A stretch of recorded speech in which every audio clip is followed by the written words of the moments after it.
ਸੋਕਿਓ ਮੰਦਾ ਆਖੀਏ ਜਿਤ ਜੰਮੇ ਰਾਜਾਨ।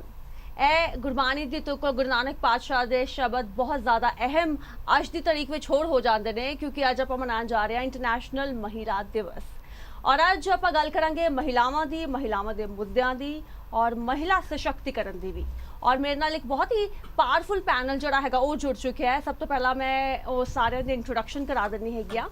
ਸਭ ਤੋਂ ਪਹਿਲਾਂ ਮੇਰੇ ਨਾਲ ਹੈਗੇ ਨੇ ਬੱਬੂ ਤੀਰ ਜੀ, ਜੋ ਕਿ PPSC ਮੈਂਬਰ ਨੇ ਔਰ ਨਾਲ ਹੀ ਨਾਲ ਆਥਰ ਵੀ ਨੇ, ਕॉलमनिस्ट ਵੀ ਨੇ। ਨਾਲ ਹੀ ਮੇਰੇ ਨਾਲ ਜੁੜੇ ਹੋਏ ਨੇ ਡਾਕਟਰ ਰਿਤਾਂਬਰਾ ਭੱਲਾ, ਜੋ ਕਿ ਗਾਇਨੋਕੋਲੋਜਿਸਟ ਨੇ ਔਰ ਚੰਡੀਗੜ੍ਹ ਦੇ तमाम जिन्हें भी लीडिंग हॉस्पिटल्स ने उन्होंने विच काम भी कर चुके हैं।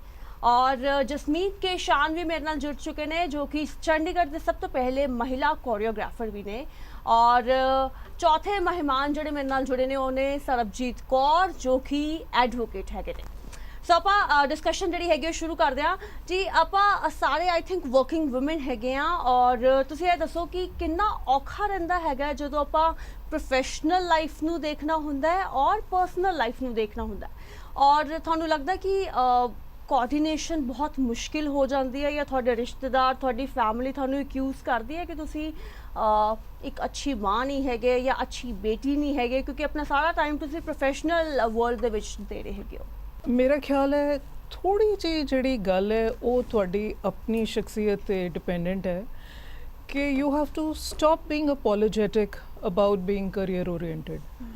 सो किसी भी तरीके का काम है उहदे विच औरत का जिहड़ा योगदान है, ਉਹਦੀ ਜਿਹੜੀ ਇੰਡਿਸਪੈਂਸਿਬਿਲਿਟੀ ਹੈ, ਤੁਸੀਂ ਇਸੇ ਗੱਲ ਤੋਂ ਦੇਖ ਲਓ ਕਿ ਜਿੱਥੇ ਔਰਤ ਗੈਰ ਮੌਜੂਦ ਹੈ, ਚਾਹੇ ਉਹ ਘਰ ਹੈ, ਚਾਹੇ ਉਹਦਾ ਕੰਮ ਦਾ ਅਦਾਰਾ ਹੈ, ਚਾਹੇ ਉਹ ਇੱਕ ਪਰਿਵਾਰਿਕ ਸਮਾਗਮ ਹੈ, ਉਸ ਜਗ੍ਹਾ ਦੀ ਤਸਵੀਰ ਇੱਕ ਬਿਲਕੁਲ ਵੱਖਰੀ ਹੁੰਦੀ ਹੈ। ਸੋ ਜਿੱਥੇ ਤੁਸੀਂ ਘਰ ਨੂੰ ਆਪਣਾ ਬੈਸਟ ਦੇ ਰਹੇ ਹੋ, ਉੱਥੇ ਕੰਮਕਾਰ ਨੂੰ ਵੀ ਉਨਾ ਹੀ ਬੈਸਟ ਦੇਣਾ ਬਣਦਾ ਹੈ, ਕਿਉਂਕਿ ਉਸੇ ਤੁਹਾਡੀ ਯੋਗਤਾ ਨੇ ਤੁਹਾਨੂੰ ਉੱਥੋਂ ਤੱਕ ਪਹੁੰਚਾਇਆ। ਔਰ ਉਹ ਯੋਗਤਾ ਦੇ ਨਾਲ ਜਿਹੜਾ ਕੰਪਰੋਮਾਈਜ਼ ਹੈ ਉਹ ਬਹੁਤਾ ਵਾਰਾ ਨਹੀਂ ਖਾਂਦਾ।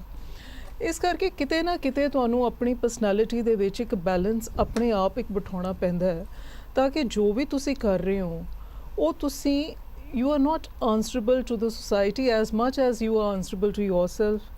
ਤੇ ਉੱਥੇ ਆ ਕੇ ਪਰਿਵਾਰ ਜਿਹੜਾ ਹੈਗਾ ਕਿ ਉਹ ਇੱਕ ਜਿਹੜੀ ਉਹਨਾਂ ਦੀ ਤੁਹਾਡੇ ਤੇ ਡਿਪੈਂਡੈਂਸ ਹੈ ਉਹਨੂੰ ਵੀ ਤੁਸੀਂ ਬੈਲੈਂਸ ਆਊਟ ਕਰ ਰਹੇ ਹੋ।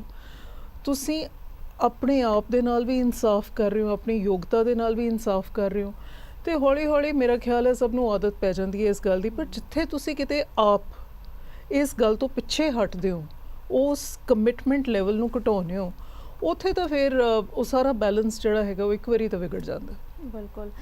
ਡਾਕਟਰ ਰਿਤਾਂਬਰਾ, ਤੁਸੀਂ ਕਾफ़ी ज़्यादा एक गायनोकोलॉजिस्ट हैगे हो और लीडिंग हॉस्पिटल्स से काम भी कर चुके हैगे हो, और एक सवाल है भी आंदा हैगा कि बायोलॉजिकल क्लॉक जिहड़ी हैगी है एक महिला दी और जिहड़ी करियर क्लॉक हैगी है महिला दी, वो बड़ी कॉन्ट्राडिक्टरी हैगी है। ਤੁਸੀਂ ਇਹ ਮੰਨਦੇ ਹੈਗੇ ਹੋ ਤੁਹਾਡੇ ਕੋਲ ਇਹੋ ਜਿਹੇ ਇਸ਼ੂਜ਼ ਆਉਂਦੇ ਨੇ ਜਦੋਂ ਹਸਪੀਟਲ 'ਚ ਪ੍ਰੈਗਨੈਂਸੀ ਲੀਵ ਲੈਣੀ ਹੁੰਦੀ ਹੈ ਔਰ ਮਹਿਲਾ ਬਿਲਕੁਲ ਆਪਣੇ ਕਰੀਅਰ ਦੇ ਬਿਲਕੁਲ ਟੌਪ ਲੈਵਲ ਤੇ ਹੁੰਦੀ ਹੈ?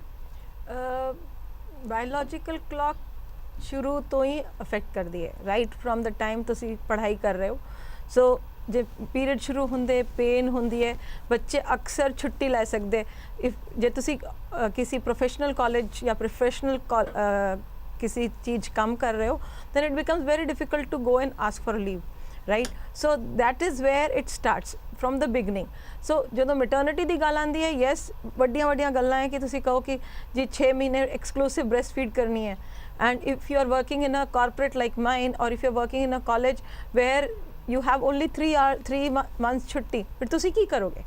ਜਾਣਾ ਹੀ ਹੈ, ਬੱਚੇ ਨੂੰ ਨਾਲ ਲੈ ਕੇ ਜਾਓਗੇ। crutches ਦਾ concept ਜਿਹੜਾ ਕਿ ਅੱਜ ਕੱਲ੍ਹ ਆ ਰਿਹਾ, that is also very very good, but biological clock ਸ਼ੁਰੂ ਤੋਂ ਲੈ ਕੇ ਐਂਡ ਤੱਕ ਪ੍ਰੋਫੈਸ਼ਨ 'ਚ ਹੈਲਪ ਤੰਗ ਕਰਦੀ ਹੈ।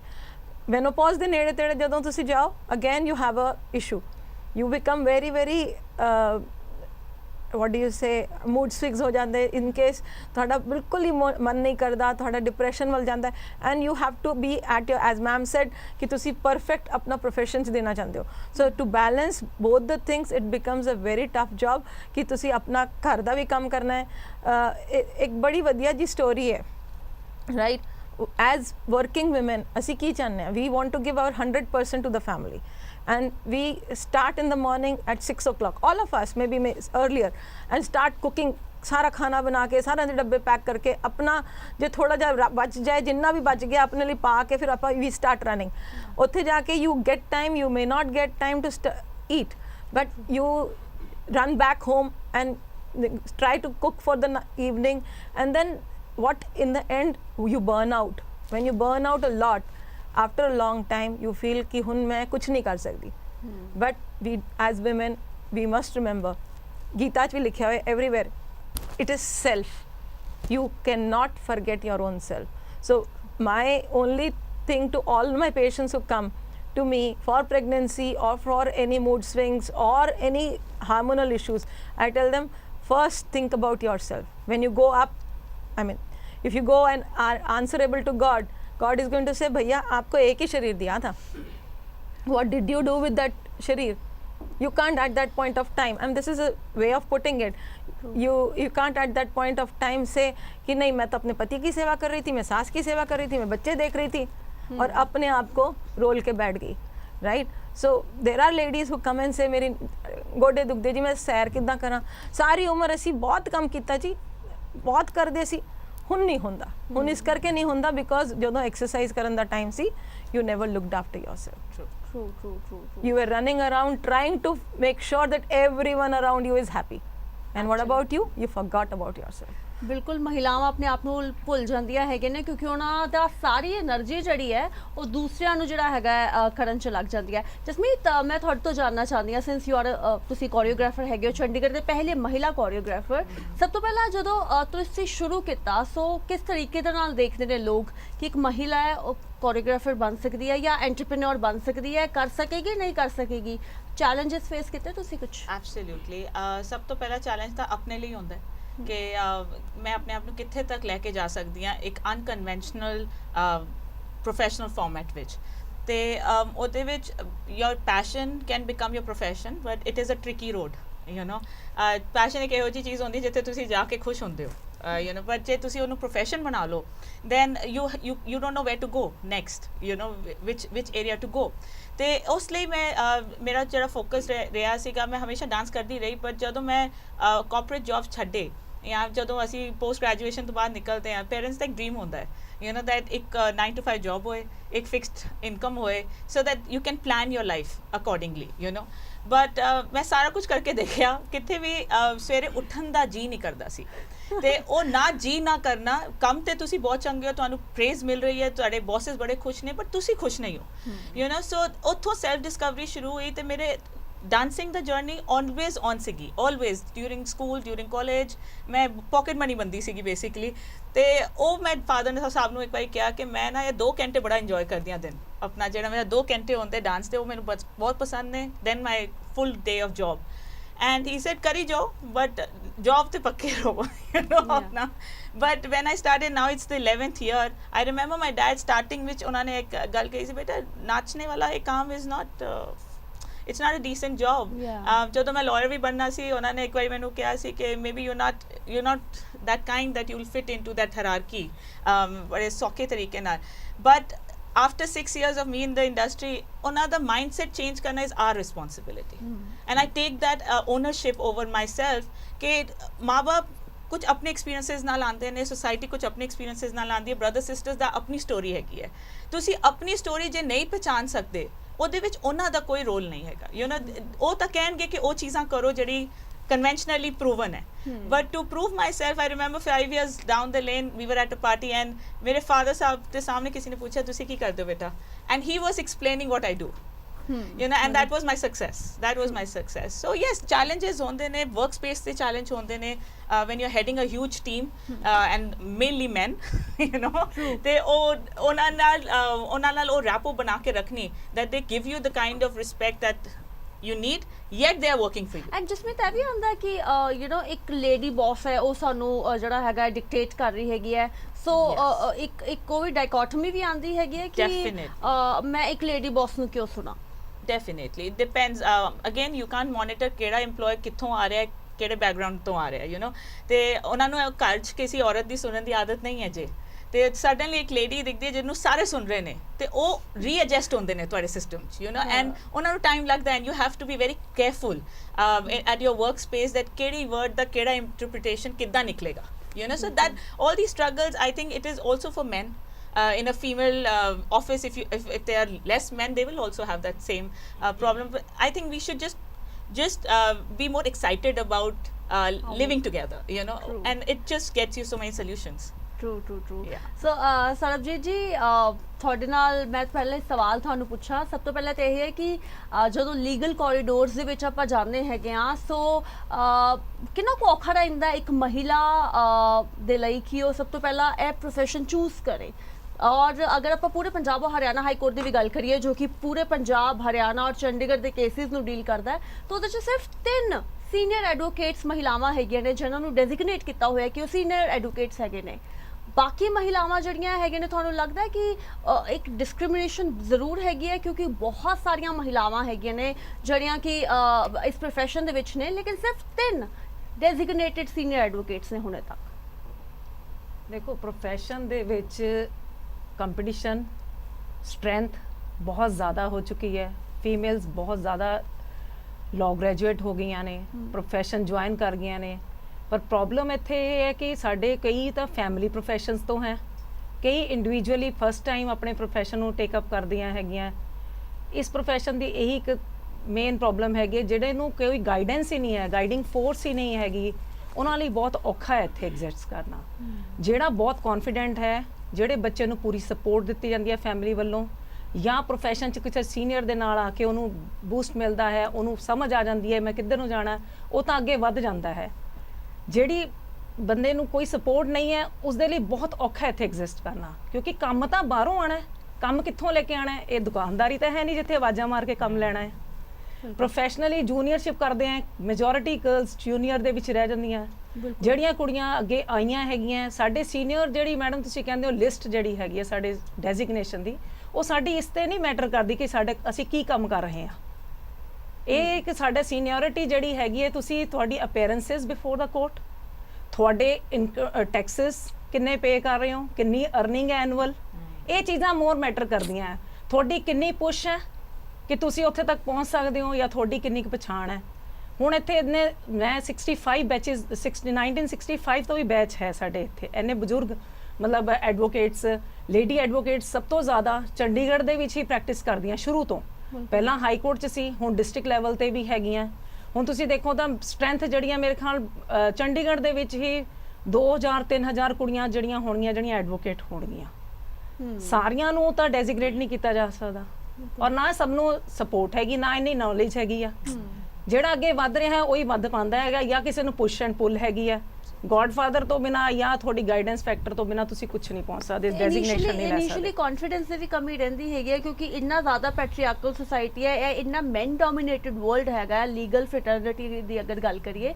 ਤਾਂ ਇੱਕ ਔਖਾ ਹੁੰਦਾ ਇੱਕ ਲੜਕੀ ਦੇ ਲਈ ਸਭ ਤੋਂ ਪਹਿਲਾਂ ਉੱਥੇ ਪਹੁੰਚਣਾ ਆਪਣੇ ਆਪ ਨੂੰ ਪ੍ਰੂਵ ਕਰਨਾ ਦੇਖੋ ਇਹ ਪ੍ਰੋਫੈਸ਼ਨ ਮੈਨ ਡੋਮੀਨੇਟਿੰਗ ਰਿਹਾ ਸ਼ੁਰੂ ਤੋਂ ਤੇ ਉੱਥੇ ਜਦੋਂ ਫੀਮੇਲ ਆਂਦੀਆਂ ਹੈਗੀਆਂ ਉਹ ਦੈਟ ਮੇਕਸ ਅ ਡਿਫਰੈਂਸ ਹੁਣ ਜਿੱਦਾਂ ਜਿੱਦਾਂ ਯੂਨੀਵਰਸਿਟੀਜ਼ ਵੱਧ ਗਈਆਂ ਸੀਟਾਂ ਵੱਧ ਗਈਆਂ ਇੰਟਰਸਟ ਆ ਗਏ ਪੇਰੈਂਟਸ ਨੂੰ ਵੀ ਹੋ ਗਿਆ ਪ੍ਰੋਫੈਸ਼ਨਲ ਡਿਗਰੀਜ਼ ਕਰਾਉਣੀਆਂ ਕੁੜੀਆਂ ਨੂੰ ਕੈਰੀਅਰ ਓਰੀਐਂਟਡ ਬਣਾਉਣਾ ਤੇ ਬੱਚੇ ਆ ਰਹੇ ਆ ਪਰ ਉੱਥੇ ਤੁਹਾਡੀ ਗੱਲ ਬਿਲਕੁਲ ਸਹੀ ਹੈ ਤੁਰਨਾ ਚੱਲਣਾ ਬੋਲਣਾ ਇਹ ਚੀਜ਼ਾਂ ਤਾਂ ਮੈਟਰ ਕਰਦੀਆਂ ਹੀ ਹੈ ਇਹ ਕਿਸ ਤਰ੍ਹਾਂ ਦੇ ਤੁਸੀਂ ਤੁਹਾਡੀ ਗਰੂਮਿੰਗ ਕਿੱਦਾਂ ਦੀ ਹੈ ਤੁਹਾਨੂੰ ਕਿੱਦਾਂ ਘਰੋਂ ਦੀ ਸਪੋਰਟ ਮਿਲੀ ਹੈਗੀ ਹੈ ਤੁਹਾਡੀ ਫੈਮਿਲੀ ਪੁਸ਼ ਕਿੰਨੀ ਹੈ ਤੁਸੀਂ ਕਿੰਨੇ ਆਊਟਸਪੋਕਨ ਹੈਗੇ ਹੋ ਤੁਸੀਂ ਕਿੰਨੇ ਸੋਸ਼ਲ ਹੈਗੇ ਹੋ ਇਹ ਜਿਹੜੇ ਪ੍ਰੋਫੈਸ਼ਨ ਹੈ ਜਦ ਤੱਕ ਤੁਸੀਂ ਸੋਸ਼ਲੀ ਤੁਹਾਨੂੰ ਨਹੀਂ ਆਂਦਾ ਬੋਲਣਾ ਚੱਲਣਾ ਉਹ ਪ੍ਰੋਫੈਸ਼ਨ ਲਈ ਔਖਾ ਹੈ ਉਹਨੂੰ ਹੱਥ ਪੈਰ ਤਾਂ ਕੰਬਦੇ ਹੀ ਆ ਜੱਜ ਮੋਰੇ ਖੜ ਕੇ ਈਵਨ ਕੋਰੀਡੋਰ 'ਚ ਤੁਰਨਾ ਬਹੁਤ ਔਖਾ ਹੈ ਕਿਉਂਕਿ ਸੋਸਾਇਟੀ ਦੇ ਵਿੱਚੋਂ ਉੱਥੇ ਇਦਾਂ ਤਾਂ ਹੈ ਨਹੀਂ ਕਿ ਉੱਥੇ majority of ladies are present sometimes you are alone in the court sometimes you are walking alone in the corridor number of mens are sitting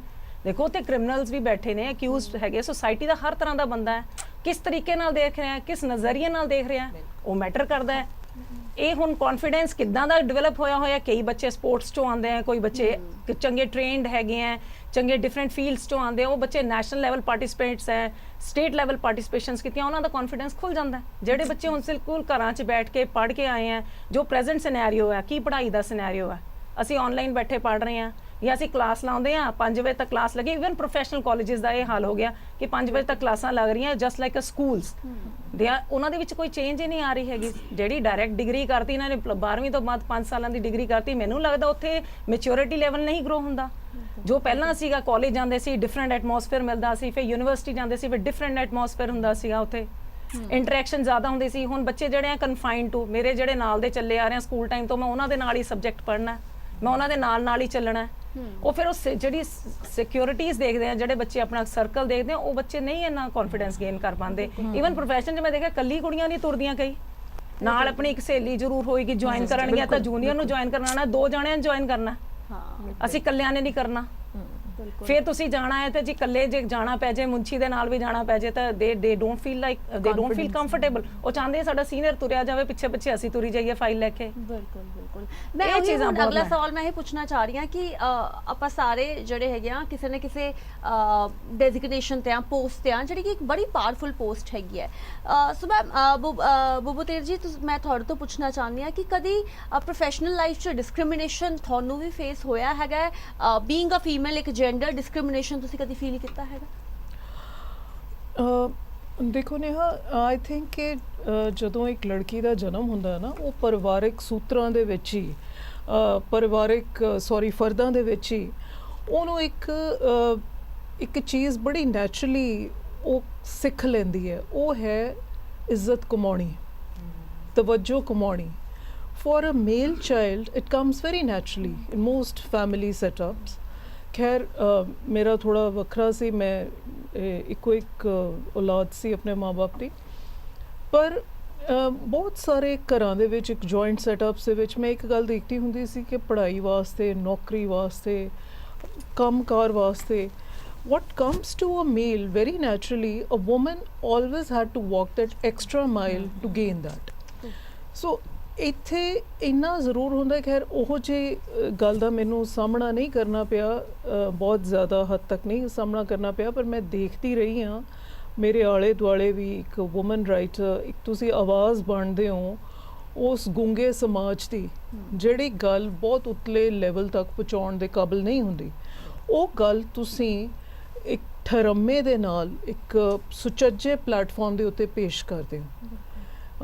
Whether it is a social issue, a political issue, any kind of emotional battle, whatever it is, ਉਹ column ਦੇ ਵਿੱਚ ਜਿਹੜੇ ਜਿਸ ਦੇ ਨਾਲ ਲੱਖਾਂ ਲੋਕ ਤੁਹਾਡੀ ਸੋਚ ਦੇ ਨਾਲ ਜੁੜਦੇ ਹਨ, ਉਹਨੂੰ ਹੁੰਗਾਰਾ ਮਿਲਦਾ ਹੈ। ਪਰ ਉਹ ਕਿੱਥੋਂ ਸ਼ੁਰੂ ਹੋਈ ਹੈ? ਸਪਰੈਸ਼ਨ ਤੋਂ। So then when you gain recognition over the years, ਤੁਸੀਂ ਉਸ ਉਹਦੇ ਦੇ ਨਾਲ ਤੁਹਾਨੂੰ ਨਵਾਜਿਆ ਜਾਂਦਾ ਹੈ, ਔਰ ਤੁਸੀਂ ਉੱਥੇ ਜਦੋਂ ਤੱਕ ਆਉਂਦੇ ਹੋ ਉਦੋਂ ਤੱਕ you are done with most battles. ਇੱਥੇ you are just another human being in a very effective team and you have to give your best. ਇਹਦੇ ਵਿੱਚ ਹੁਣ ਜਿਹੜਾ ਦੇਖਣ ਦਾ ਹੈ ਕਿ ਪੀਪਲ ਅਕ੍ਰੋਸ ਦ ਟੇਬਲ, ਉਹਦੇ ਵਿੱਚ ਜਿਹੜੀ ਇੱਕ ਤਬਦੀਲੀ ਆਈ ਹੈ ਤਸਵੀਰ ਦੇ ਵਿੱਚ, ਔਰ ਬੜੀ ਵਧੀਆ ਤਬਦੀਲੀ ਆਈ ਹੈ, ਉਹ ਇਹ ਹੈ ਕਿ ਜਿਹੜੇ ਐਪਲੀਕੈਂਟਸ ਨੇ ਉਹਦੇ ਵਿੱਚ ਬੀਬੀਆਂ ਜ਼ਿਆਦਾ ਆ ਰਹੀਆਂ ਨੇ। ਸ਼ਾਇਦ ਅਣਗਹਿਲੀ ਦੇ ਵਿੱਚ ਹੀ ਸਾਡੀਆਂ ਜਿਹੜੀਆਂ ਬੀਬੀਆਂ ਉਹ ਜ਼ਿਆਦਾ ਕੱਦ ਕੱਢ ਗਈਆਂ। ਉਹਨਾਂ ਦੀ ਪੜ੍ਹਾਈ ਵੀ, ਉਹਨਾਂ ਦੀ ਵਿੱਦਿਆ ਵੀ, ਉਹਨਾਂ ਦਾ ਹੌਂਸਲਾ ਵੀ, ਤੇ ਉਹਨਾਂ ਦੇ ਸੁਪਨੇ ਵੀ ਜ਼ਿਆਦਾ ਬੁਲੰਦ ਨੇ। ਸੋ ਮੇਰਾ ਖਿਆਲ ਹੈ ਕਿ ਸਮਾਜ ਨੂੰ ਬਹੁਤ ਹੱਦ ਤੱਕ ਬਹੁਤ ਸਾਰੀਆਂ ਔਰਤਾਂ ਸਾਤੋਂ ਪਹਿਲਾਂ ਜਗਾ ਚੁੱਕੀਆਂ ਹਨ। ਹੁਣ ਤਾਂ ਸਿਰਫ ਇਹ ਇੱਕ ਪਲੇਟਫਾਰਮ ਨੂੰ ਸੰਭਾਲਣ ਦੀ ਖੇਡ ਰਹਿ ਗਈ ਹੈ, ਔਰ ਇਹ ਸਿਰਫ ਇੱਕ ਜਾਗਰੂਕ ਮਨਾਂ ਦੀ ਹੋਈ ਨਹੀਂ ਗੱਲਬਾਤ, ਇਹ ਇੱਕ ਬੜੇ ਹੌਂਸਲੇ ਦੀ, ਬੜੇ ਇੱਕ ਕਹਿ ਲਓ ਕਿ ਇੱਕ ਸੁਲਝੇ ਤਰੀਕੇ ਦੀ, you have to set an example, you have to kind of set those guidelines for future generations to walk on.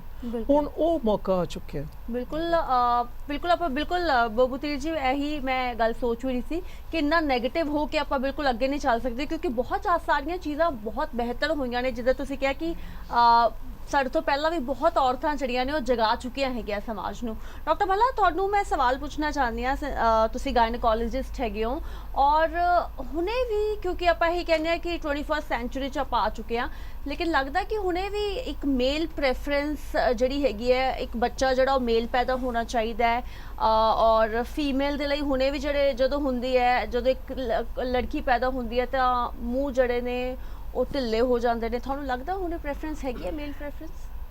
Neha, ਇਸ ਤਰ੍ਹਾਂ ਹੈ ਕਿ ਪੰਜਾਬ 'ਚ ਵੀ ਜਾਂ ਡਾਊਨ ਸਾਊਥ ਜਿੱਥੇ ਮਰਜ਼ੀ ਤੁਸੀਂ ਗੱਲ ਕਰੋ, ਬॉयज़ ਆਰ ਬॉयज़, ਰਾਈਟ। ਮੈਂ ਸਾਰਿਆਂ ਨੂੰ ਕਹਿੰਦੀ ਹਾਂ, ਜਦੋਂ ਤੁਸੀਂ ਸਿਜ਼ੇਰੀਅਨ ਕਰ ਰਹੇ ਹੋ ਤੇ ਲੇਡੀਜ਼ ਨਾਰਮਲ ਦਾ ਪ੍ਰੈਫਰੈਂਸ ਰੱਖਦੀਆਂ, ਖਾਸ ਕਰ ਸਾਸੂ ਮਾਂ, ਮਦਰ, ਕੁੜੀ ਦੀ ਮਦਰ ਵੀ ਉਹ ਨਾਰਮਲ ਦਾ ਪ੍ਰੈਫਰੈਂਸ ਰੱਖਦੇ। ਜਦੋਂ ਤੁਸੀਂ ਸਿਜ਼ੇਰੀਅਨ ਕਰਕੇ ਮੁੰਡਾ ਦਿਓ ਨਾ, you are the best gynecologist, right? So which goes to say ਕਿ ਜਦੋਂ ਤੁਸੀਂ ਪਹਿਲੀ ਕੁੜੀ ਤੇ ਚਲੋ they are still accepting, when you give the second daughter you should see the face. You that just goes to say ਕਿ ਕੁੜੀਆਂ acceptable ਨਹੀਂ ਹੈ। We are two sisters, right? My father was the happiest person when my daughter was born. We celebrated Lodi, we celebrated, ਪਤਾ ਨਹੀਂ ਪਾਪਾ ਨੇ ਕਿੰਨੇ, ਮੇਰੇ father in law ਨੇ ਪੂਰੀ ਕਾਲੋਨੀ 'ਚ ਮਿਠਾਈ ਵੰਡੀ, right? And ਉਹਦਾ ਫਰਸਟ ਬਰਥਡੇ ਜਦੋਂ ਸੈਲੀਬ੍ਰੇਟ ਕੀਤਾ, we had about 500 guests, right? So daughters are acceptable, right? But I think it comes, the mentality is shown when the second daughter is born, right? ਜਦੋਂ ਦੂਸਰੀ, especially ਜਦੋਂ patient pregnant ਹੁੰਦੀ ਹੈ ਨਾ, and she walks to you and she says, ma'am ਮੈਂ ਬਹੁਤ tension 'ਚ ਹਾਂ, I just look at the file, ਪਹਿਲੀ ਬੇਟੀ ਹੈ ਤੇਰੀ? So that just goes to say ਕਿ ਕਿੰਨਾ ਸਟ੍ਰੈਸ। ਮੈਡਮ ਮੇਰਾ ਤਾਂ ਮੇਰੇ ਵੱਲੋਂ ਜੋ ਮਰਜ਼ੀ ਹੋ ਜਾਏ, ਪਰ ਮੇਰੇ ਪਰਿਵਾਰ 'ਚ ਨਾ they are all expecting a boy, ਉਹਨੂੰ ਤਾਂ ਵੀ ਕਿੰਨਾ ਜ਼ਿਆਦਾ ਪ੍ਰੈਸ਼ਰ ਹੁੰਦਾ, and ਉਹਦੇ ਨਾਲ ਬੱਚੇ ਦਾ ਵਜਨ ਘਟ ਜਾਂਦਾ ਹੈ and the BP rises, the entire scenario of the pregnancy changes, right? So that is percolated from mother-in-law, from her own mother, ਬੇਟਾ ਮੁੰਡਾ ਹੋ ਜਾਵੇ ਨਾ ਤੂੰ ਬਸ ਜਾਏਂਗੀ, right?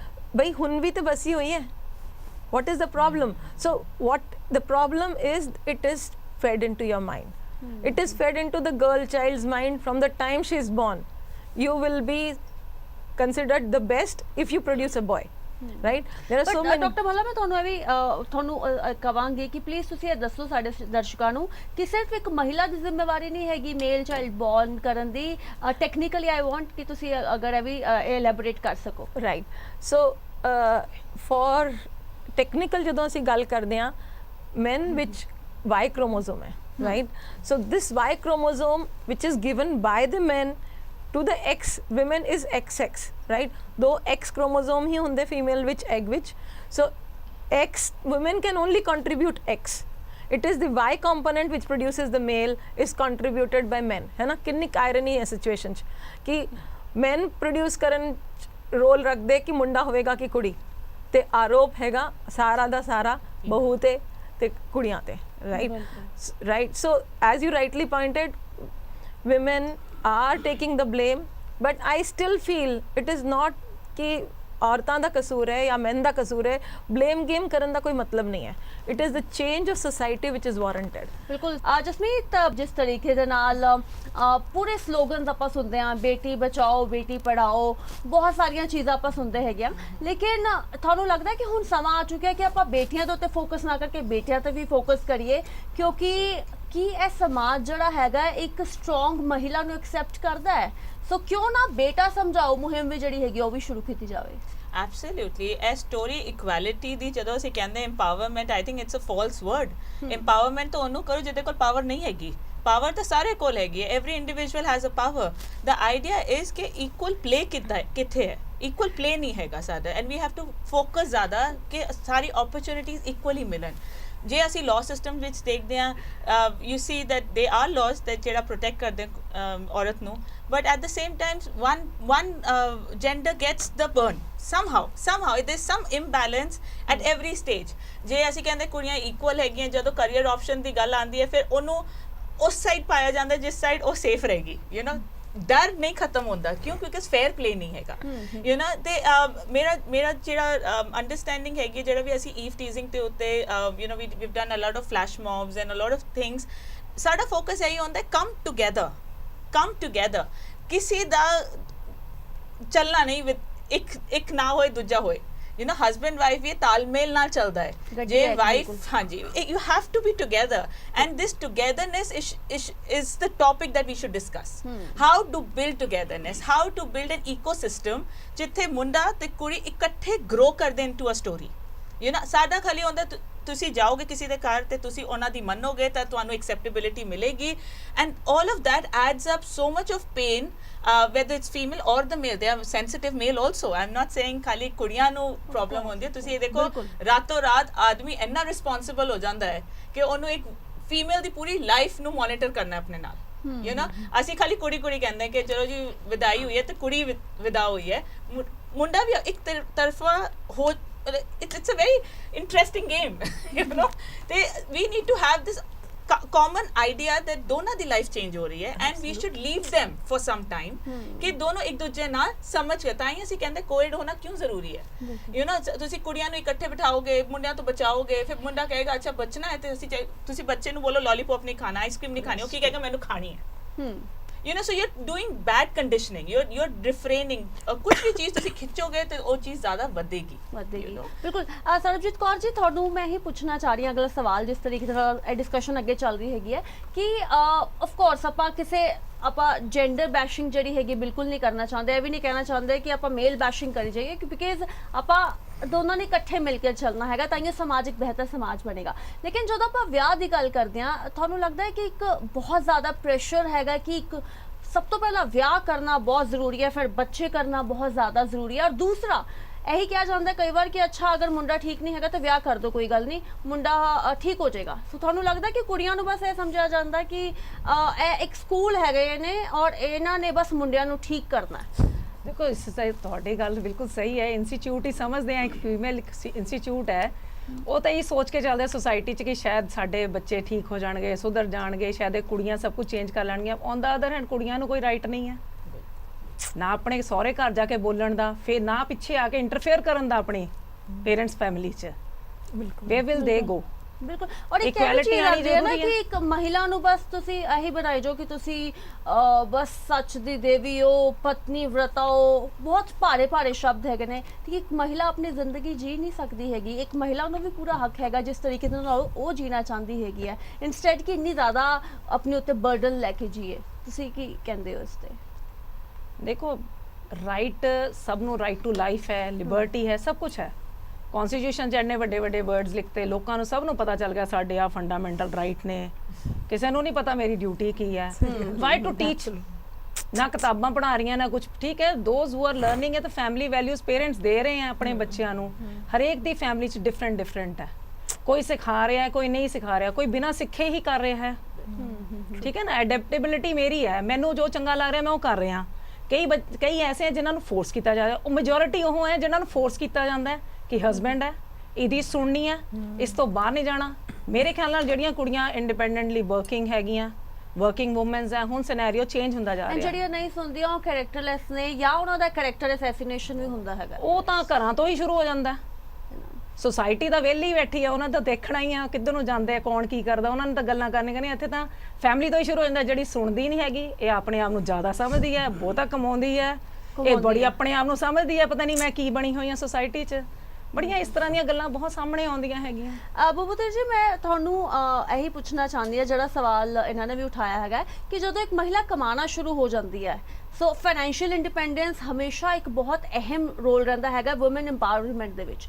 ਤੁਹਾਨੂੰ ਲੱਗਦਾ ਹੈ ਕਿ ਇੱਕ ਜੋ ਸਾਡਾ ਇੱਕ ਫਿਊਡਲ ਮਾਈਂਡਸੈਟ ਹੈਗਾ ਪੈਟਰੀਆਰਕਲ ਸੁਸਾਇਟੀ ਹੈਗੀ ਹੈ ਉਸ ਦੇ ਵਿੱਚ ਕਿਤੇ ਨਾ ਕਿਤੇ ਮਹਿਲਾਵਾਂ ਨੂੰ ਦਿੱਕਤ ਜ਼ਰੂਰ ਆਉਂਦੀ ਹੈ ਜਿਸ ਤਰੀਕੇ ਨਾਲ ਇਹਨਾਂ ਨੇ ਕਿਹਾ ਕਿ ਤਾਨੇ ਵੀ ਮਾਰੇ ਜਾਂਦੇ ਨੇ ਕਿ ਹੁਣ ਤੂੰ ਜ਼ਿਆਦਾ ਕਮਾਉਣਾ ਸ਼ੁਰੂ ਕਰਤਾ ਹੈ ਤੇਰੇ ਜ਼ਿਆਦਾ ਪੜ੍ਹ ਨਿਕਲ ਗਏ ਨੇ ਜਾਂ ਹੁਣ ਤੂੰ ਜ਼ਿਆਦਾ ਸਮਝਦਾਰ ਹੋ ਗਈ ਹੈ ਤੇ ਕਿਤੇ ਨਾ ਕਿਤੇ ਉਸ ਨੂੰ ਤਾਨਿਆਂ ਦੇ ਨਾਲ ਵੀ ਜਿਹੜਾ ਹੈਗਾ ਦਬਾਇਆ ਜਾਂਦਾ ਹੈ ਇਹ ਇੱਕ ਜਿਹੜੀ ਗੱਲ ਇਹ ਕਰ ਰਹੇ ਉਹ ਆਪਣੇ ਸਮਾਜ ਦਾ ਸਭ ਤੋਂ ਕੌੜਾ ਸੱਚ ਹੈ ਵੀ ਦੋ ਘਰਾਂ ਦਾ ਚਿਰਾਗ ਹੈ ਲੜਕੀ ਤੇ ਉਹਦੀ ਆਪਣੀ ਜ਼ਿੰਦਗੀ 'ਚ ਹਨੇਰਾ ਉਹਦੀ ਵਜ੍ਹਾ ਇਹ ਕੀ ਹੈ ਕਿ ਦੇਖੋ ਜਦੋਂ ਵਿਆਹ ਕੇ ਆਉਂਦੀ ਹੈ ਇੱਕ ਸਿਸਟਮ ਦੇ ਵਿੱਚ ਉਹ ਆ ਰਹੀ ਹੈ ਉਹ 3-4 ਜਣੇ ਇੱਕ ਦੂਜੇ ਦੇ ਨਾਲ ਐਡਜਸਟ ਹੋ ਚੁੱਕੇ ਨੇ ਉਹ ਇੱਕ ਪਰਿਵਾਰ ਹੈ ਆਊਟਸਾਈਡਰ ਦਾ ਟੈਗ ਉਹਦੇ ਤੋਂ ਕਦੇ ਲਾਉਂਦੇ ਨਹੀਂ ਉਹਨੂੰ ਕਦੇ ਉਹ ਹੱਕ ਨਹੀਂ ਮਿਲਦਾ ਉਸ ਘਰ ਦੇ ਵਿੱਚ ਇੱਕ ਪਿੱਛੇ ਜੇ ਇੱਕ ਵਾਰਤਾਲਾਪ ਹੋ ਰਹੀ ਸੀ ਇੱਕ ਦੋਸਤ ਨਾਲ ਮੇਰੀ,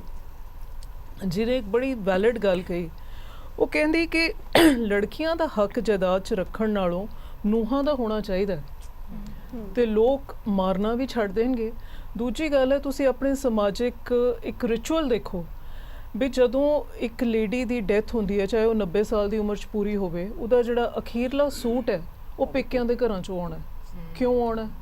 25 ਸਾਲ ਉਹਨੇ ਪੇਕੇ ਕੱਟੇ, ਉਦੋਂ ਬਾਅਦ 50 ਜਾਂ 60 ਸਾਲ ਉਹਨੇ ਆਪਣੇ ਸਹੁਰੇ ਘਰ ਕੱਟੇ, ਪਰ ਉਹ ਘਰ ਉਹਦਾ ਆਪਣਾ ਨਹੀਂ ਬਣਿਆ।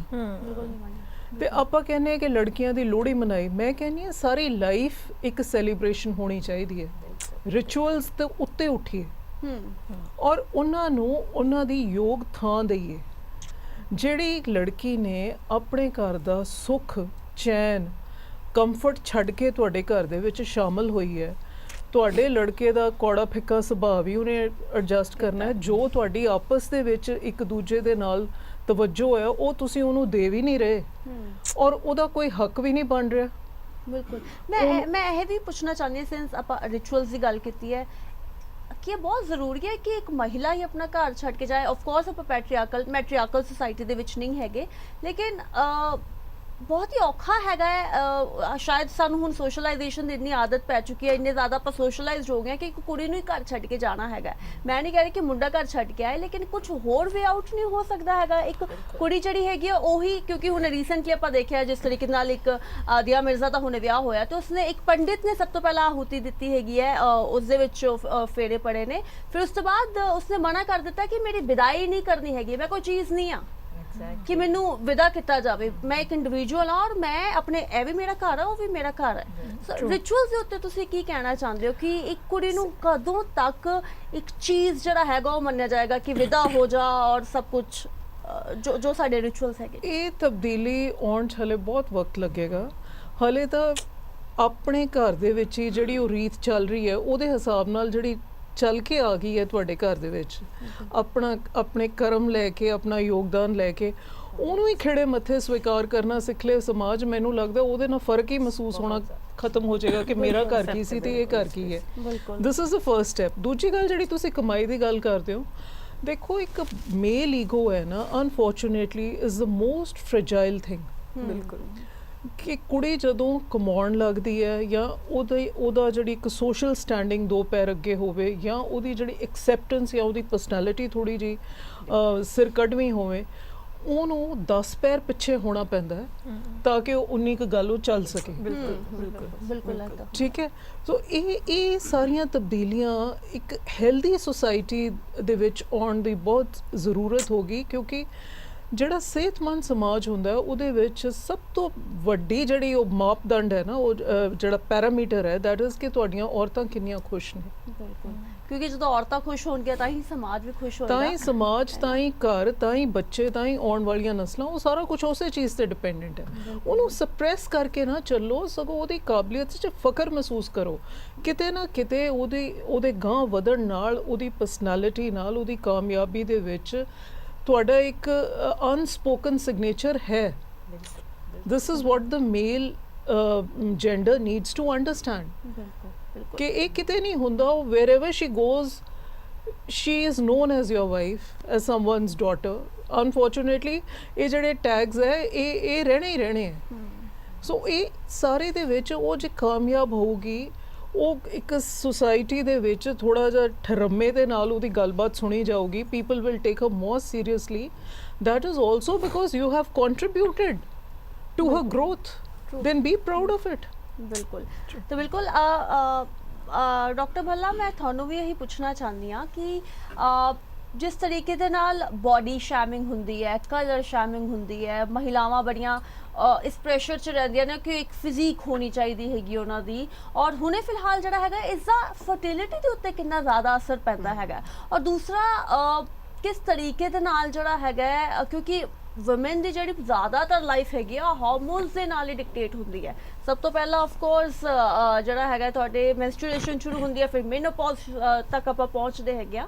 ਸੋ ਇਹਦਾ ਪੂਰਾ ਫਰਟੀਲਿਟੀ ਦੇ ਉੱਤੇ ਕਿੰਨਾ ਅਸਰ ਪੈਂਦਾ ਹੈਗਾ, ਔਰ ਇੱਕ ਮਹਿਲਾ ਦਾ ਜਿਹੜਾ ਜੋ ਮੈਂਟਲ ਹੈਲਥ ਹੈਗੀ ਹੈ ਉਹਦੇ ਤੇ ਕਿੰਨਾ ਜ਼ਿਆਦਾ ਅਸਰ ਪੈਂਦਾ?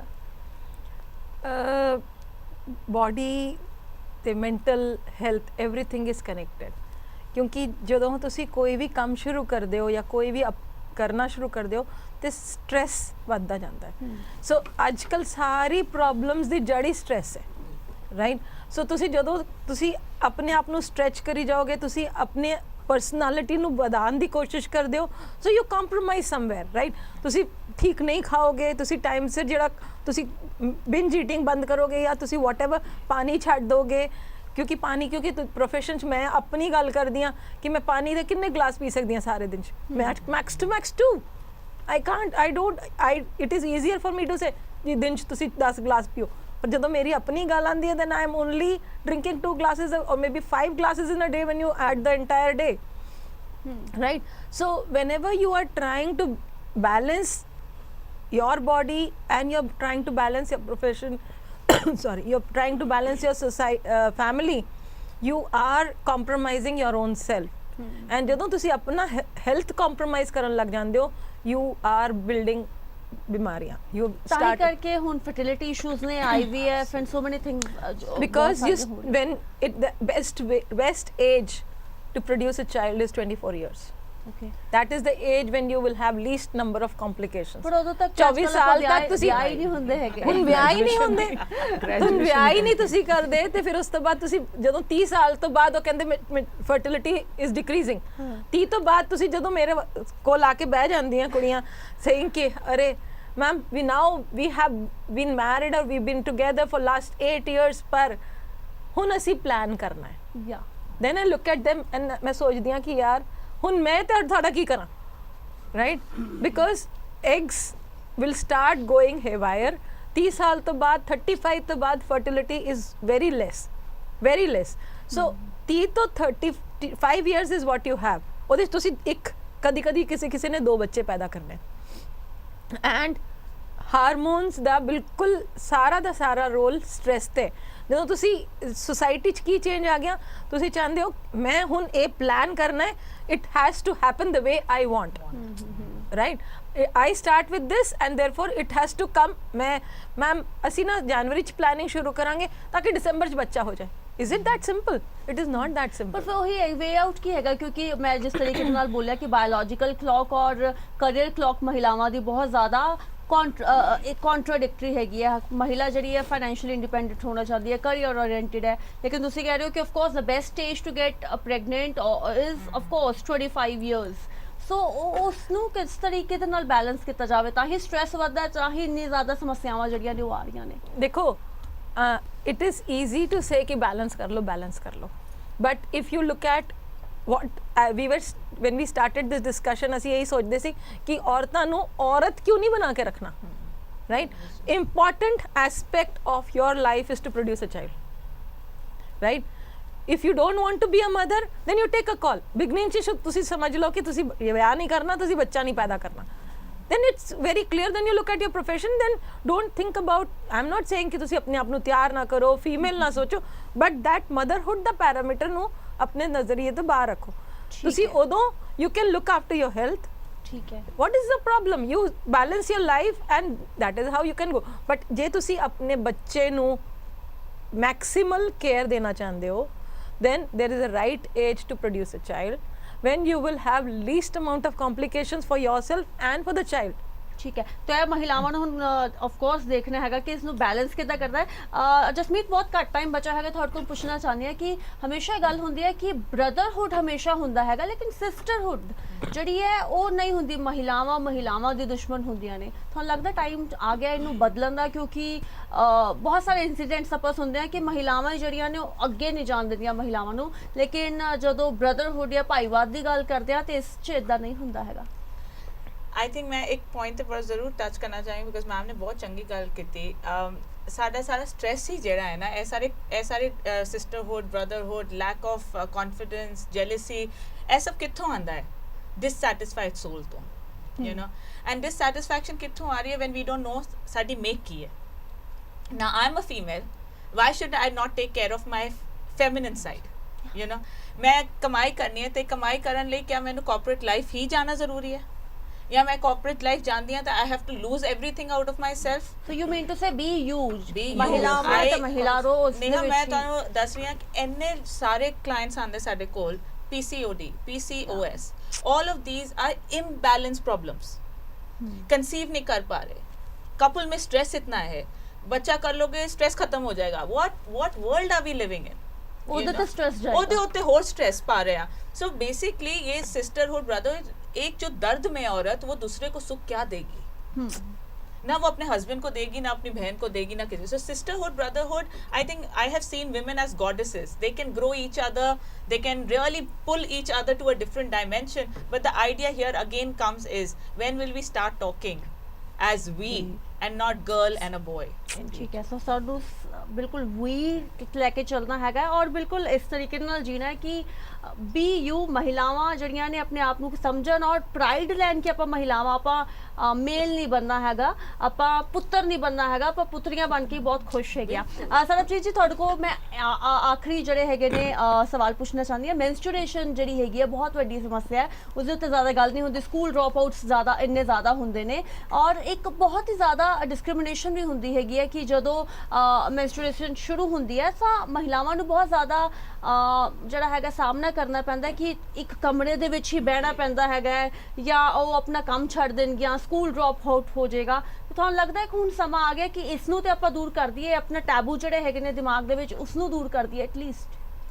ਦੇਖੋ, ਹਜੇ ਤੱਕ ਇੰਨੀ ਵੱਡੀ ਸਾਡੇ ਸੁਸਾਇਟੀ ਦੇ ਵਿੱਚ ਹਜੇ ਵੀ ਕਈ ਐਸੇ ਕਾਰਨਰਸ ਹੈਗੇ ਆ ਜਿਨ੍ਹਾਂ ਦੇ ਵਿੱਚ ਤੁਸੀਂ ਇਹ ਚੀਜ਼ ਦੇਖੋਗੇ ਕਿ ਕੁੜੀਆਂ ਨੂੰ ਵੱਖਰਾ ਕਮਰਿਆਂ 'ਚ ਬੰਦ ਕਰਨਾ, ਕੁੜੀਆਂ ਨੂੰ ਚੁੱਲ੍ਹੇ ਤੇ ਨਹੀਂ ਜਾਣ ਦੇਣਾ, ਕੰਮ ਨਹੀਂ ਕਰਨ ਦੇਣਾ, ਜਾਂ ਕਿਸੇ ਨੂੰ ਇਹ ਕਹਿਣਾ ਕਿ ਤੁਸੀਂ ਜੀ ਠੀਕ ਹੈ ਜੀ ਤੁਸੀਂ ਅੱਜ ਇੱਥੋਂ ਲੰਘਣਾ ਹੀ ਨਹੀਂ ਹੈਗਾ, ਪਲਾਂਟਸ ਦੇ ਕੋਲੋਂ ਵੀ ਨਹੀਂ ਲੰਘਣਾ, ਇਹ ਅਚਾਰ ਨਹੀਂ ਬਣਾਉਣਾ, ਪਲਾਂਟਸ ਨੂੰ, ਅਚਾਰ ਨੂੰ ਹੱਥ ਨਹੀਂ ਲਾਣਾ, ਪਿਕਸ ਨੂੰ. ਦੇਖੋ ਜਿਹੜੇ ਜੇ ਅਸੀਂ ਇਹ ਚੀਜ਼ਾਂ ਆਪਣੇ ਬੱਚਿਆਂ ਨੂੰ ਕਰਾਂਗੇ, ਬੱਚੇ ਸਾਡੇ ਡਿਵੈਲਪ ਕਿੱਦਾਂ ਹੋਣਗੇ, ਅਸੀਂ ਕਿੱਦਾਂ ਉਹਨਾਂ ਨੂੰ ਲੈ ਕੇ ਜਾਵਾਂਗੇ ਮੋਰੇ, ਕੁੜੀਆਂ ਕੰਮ ਕਿੱਦਾਂ ਕਰੂੰਗੀਆਂ. ਔਰ ਇੱਕ ਕੰਟਰਡਿਕਸ਼ਨ ਤੇ ਆ ਰਹੀ ਹੈ ਕਿਉਂਕਿ ਹੁਣ ਕੁੜੀਆਂ ਪੜ੍ਹ ਰਹੀਆਂ ਨੇ ਤੇ ਉਹਨਾਂ ਨੂੰ ਲੱਗਦਾ ਕਿ ਮੈਂ ਚੀਜ਼ ਨਹੀਂ ਸੁਣਨੀ ਹੈਗੀ ਔਰ ਫਿਰ ਇੱਕ ਪ੍ਰੈਸ਼ਰ ਆਉਂਦਾ ਫੈਮਿਲੀ ਤੋਂ ਕਿ ਭਾਈ ਤੂੰ ਜ਼ਿਆਦਾ ਪੜ੍ਹ ਲਿਖ ਗਈ ਹੈ, ਜਿਹੜੀਆਂ ਸਾਡੀਆਂ ਚੀਜ਼ਾਂ ਉਹ ਤੇ ਆਪਾਂ ਕਰਾਂਗੇ ਹੀ ਕਰਾਂਗੇ ਨਾ. ਦੇਖੋ, ਉਹ ਬੱਚਿਆਂ ਨੂੰ ਬਾਰ-ਬਾਰ ਕਿਹਾ ਜਾਂਦਾ ਹੈ ਕਿ ਤੁਸੀਂ ਜ਼ਿਆਦਾ ਪੜ੍ਹ ਲਿਖ ਕੇ ਸਾਨੂੰ ਨਾ ਸਮਝਾਓ. We have already gone through this. You don't know what are the consequences of the same.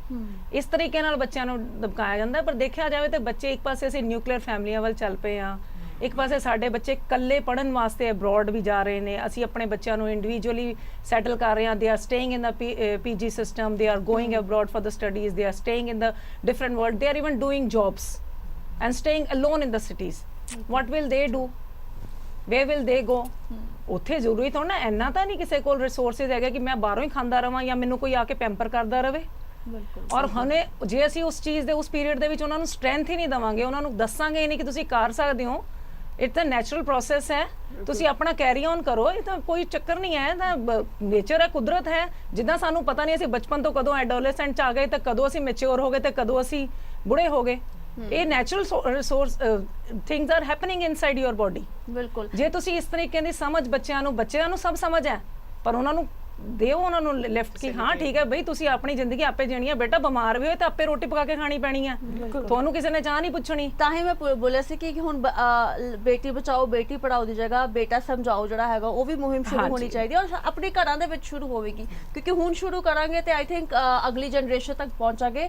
ਸੋ ਬਹੁਤ ਬਹੁਤ ਧੰਨਵਾਦ ਸਾਰੇ ਪੈਨਲਿਸਟ ਜੋ, ਔਰ ਹਾਲਾਂਕਿ ਮੁੱਦੇ ਬਹੁਤ ਹੋਰ ਵੀ ਹੈਗੇ ਨੇ ਕਿਉਂਕਿ ਸਿਰਫ ਇੱਕ ਦਿਨ ਡਿਸਕਸ਼ਨ ਕਰਕੇ ਇਸ ਨੂੰ ਖਤਮ ਨਹੀਂ ਕੀਤਾ ਜਾ ਸਕਦਾ ਹੈਗਾ, ਸਿਰਫ ਇੱਕ ਦਿਨ ਮਨਾ ਕੇ ਮਹਿਲਾਵਾਂ ਦਾ ਜਿਹੜਾ ਹੈਗਾ ਮੁੱਦੇ ਜਿਹੜੇ ਨੇ ਉਹ ਖਤਮ ਨਹੀਂ ਹੋ ਸਕਦੇ ਹੈਗੇ. ਲੇਕਿਨ ਜਿਸ ਤਰੀਕੇ ਦੇ ਨਾਲ ਮੈਂ ਸ਼ੁਰੂਆਤ ਕੀਤੀ ਸੀ ਕਿ ਸੋ ਕਿਉਂ ਮੰਦਾ ਆਖੀਏ ਜਿੱਤ ਜੰਮੇ ਰਾਜਾਨ, ਸੋ ਇਹੀ ਦੇਖਣਾ ਹੈਗਾ ਸਾਨੂੰ ਆਪਣੇ ਘਰਾਂ ਦੇ ਵਿੱਚ ਵੀ ਕਿ ਕਿਸ ਤਰੀਕੇ ਦੇ ਨਾਲ ਆਪਾਂ ਆਪਣੀਆਂ ਘਰ ਦੀਆਂ ਮਹਿਲਾਵਾਂ ਨੂੰ ਰੱਖਣਾ ਹੈਗਾ ਔਰ ਇੱਕ ਈਕੋਸਿਸਟਮ ਬਣਾਉਣਾ ਹੈਗਾ ਕਿ ਦੋਨੋਂ ਧਿਰ ਜਿਹੜੇ ਨੇ ਚਾਹੇ ਉਹ ਮਹਿਲਾ ਹੋਏ ਚਾਹੇ ਪੁਰਸ਼ ਹੋਏ ਉਹ ਇਕੱਠੇ ਚੱਲ ਸਕਣ ਕਿਉਂਕਿ ਜੇਕਰ ਮਹਿਲਾਵਾਂ ਖੁਸ਼ ਰਹਿਣਗੀਆਂ ਆਪਣੇ ਘਰਾਂ ਦੇ ਵਿੱਚ ਤਾਂ ਸਮਾਜ ਖੁਸ਼ ਹੋਵੇਗਾ, ਘਰ ਖੁਸ਼ ਹੋਣਗੇ, ਦੇਸ਼ ਖੁਸ਼ ਹੋਵੇਗਾ ਤੇ ਪੂਰੀ ਦੁਨੀਆ ਵੈਸੇ ਹੀ ਖੁਸ਼ ਹੋ ਜਾਵੇਗੀ.